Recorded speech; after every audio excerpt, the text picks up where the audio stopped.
дезинформациите се алатка во војната.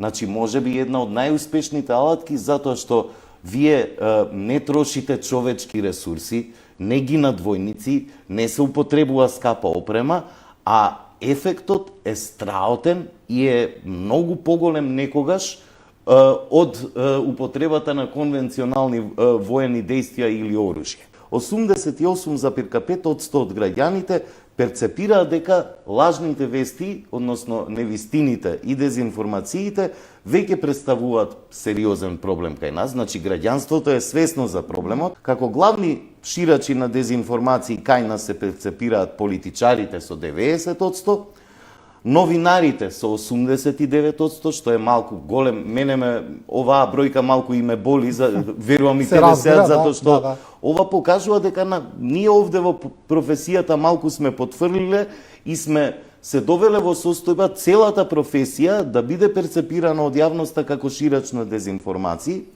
Потоа се социјалните мрежи... И перцепцијата и да не е целосно точна, сепак е преголема. Да. Социјалните мрежи, порталите, но пазете сега, граѓаните сметаат дека службите, дипломатите и службите на ЕУ со 52% и на САД шират дезинформации повеќе отколку дипломатијата и службите на Русија, која што на оваа скала е со 45%. Сега, знаејќи ја реалната слика, што значи ова? Ова значи дека тие одделенија во дел од руските државни безбедносни служби и други служби успеале да го наметнат тој наратив во нашата јавност. Ние знаеме како функционираат структурите на Европската Унија во нашата земја. Знаеме како функционираат структурите на Соединетите држави во нашата земја. Тоа се транспарентни проекти, процеси и така натаму. Како доаѓаат овие наративи до нашата јавност од страна на Руската Федерација? Има ли организација што работи тука за која што ја знаеме? Нема. Има ли јавни проекти и така натаму кои што ги знаеме? Нема.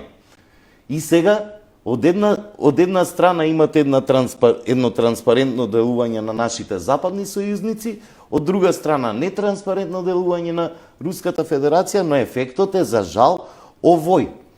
Ја губиме, условно речено, битката со пропагандата на Руската Федерација тука во земјата, антизападната пропаганда. Сме учеле и во новинарските школи како функционира пропагандата.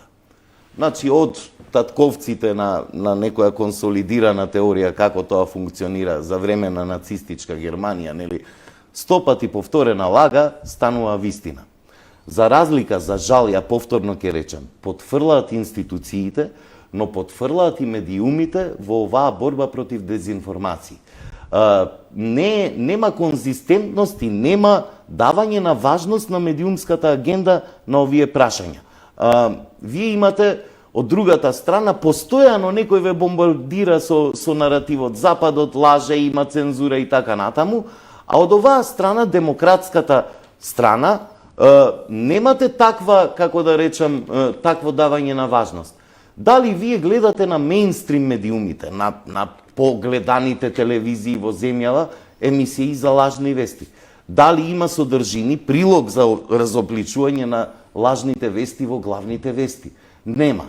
И сега како сакате вие борбата да биде рамноправна, кога борбата со лажните вести и дезинформации овде останата на маргините, ја водат неколку граѓански организации, неколку проверувачи на факти и така натаму, но се додека тоа јас како граѓанин не го видам на најгледаните телевизии во земјата, нормално дека тој друг наратив ќе победува, затоа што него го има на телевизија. Си излажал еднаш, два пати, три пати, па не те канам веќе. Не си релевантен и освен тоа, не смееш да ја злоупотребуваш мојата емисија, да ја лажеш мојата публика. Затоа е тука клучна и важна улогата на новинарот како проверувач на факти. Не е доволно неколку невладини организации да се борат со тоа. Улогата е на модераторите во дебатите, на луѓето кои што работат во големите редакции, во ТВ24, во не знам да не ги спомнувам сега другите телевизии, тие да бидат проверувачи на факти. Затоа што само така ќе се добие борбата со дезинформации. Знаеш дека, мислам, ти си школуван новинар. Да. Проверката на факти е дел од нашата професија. Не треба тоа да го прави некој од надвор.